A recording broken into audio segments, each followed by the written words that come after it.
Nos últimos 2 anos, o Brasil registrou 55 assassinatos de ativistas de direitos humanos. São quase 500 casos de violência contra esses defensores.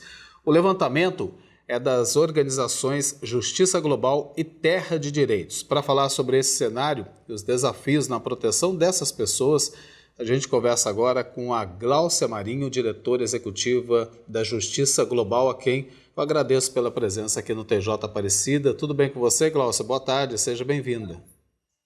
Olá, boa tarde, Eduardo. Boa tarde, Letícia. Muito obrigada pelo convite. A gente que agradece por ter aceitado. Esses números assustam, né? O que explica a persistência dessa violência, Gláucia? Então, são muitos os motivos.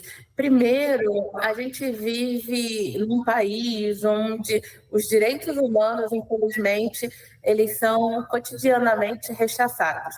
A gente vive um contexto de criminalização de lutas sociais, do não reconhecimento da luta travada por defensores de direitos humanos, defensores de direitos ambientais, de retrocessos em pautas importantes, em garantias fundamentais para os direitos humanos. E quem luta pelo avanço de medidas importantes, né, de saúde, a defesa da floresta, moradia, bem-estar para todas as pessoas, muitas vezes no Brasil, é criminalizado, é rechaçado e até morto pela atividade que desempenha. Gláucia, boa tarde, obrigada por aceitar o nosso convite. E por que a maioria desses casos acontece justamente contra quem atua na defesa do meio ambiente e também na defesa territorial? Então, na pesquisa desenvolvida pela Justiça Global e a Terra de Direito, nós conseguimos identificar que 80% dos casos de violência contra defensores ocorriam contra as pessoas que atuavam nas temáticas da defesa da terra, do território e do meio ambiente. E isso acontece porque a gente tem, principalmente, um sistema no Brasil que avança contra a floresta e biomas, né? A gente tem um avanço de uma pecuária predatória, o agronegócio, da mineração, e isso cria conflitos contra tanto indivíduos quanto coletividades. A Justiça Global e a Terra de Direito entendem comunidades indígenas, os camponeses como defensores de direitos humanos. E esses defensores, na sua atuação, na proteção territorial, muitas vezes eles sofrem ataques. Gláucia, o Pará, sede da COP30, que acontece em novembro, lidera o ranking nacional de casos. Esse dado preocupa diante da visibilidade, né, que o Estado terá neste evento, tanto aqui no Brasil como para o mundo todo? Nossa, preocupa demais. E vale dizer que isso não acontece hoje, né?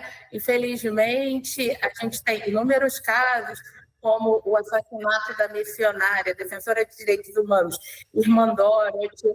A gente tem casos de chacina, uma chacina do Pau d'Arco. Poderia aqui passar o resto da tarde lembrando casos de violações de direitos, graves violações de direitos humanos contra defensores e coletividades no estado do Pará. E esse quadro ele não muda. As políticas adotadas são ineficientes para que a gente mude esse cenário de violência. A gente precisa, garantir terra, trabalho para todas as pessoas.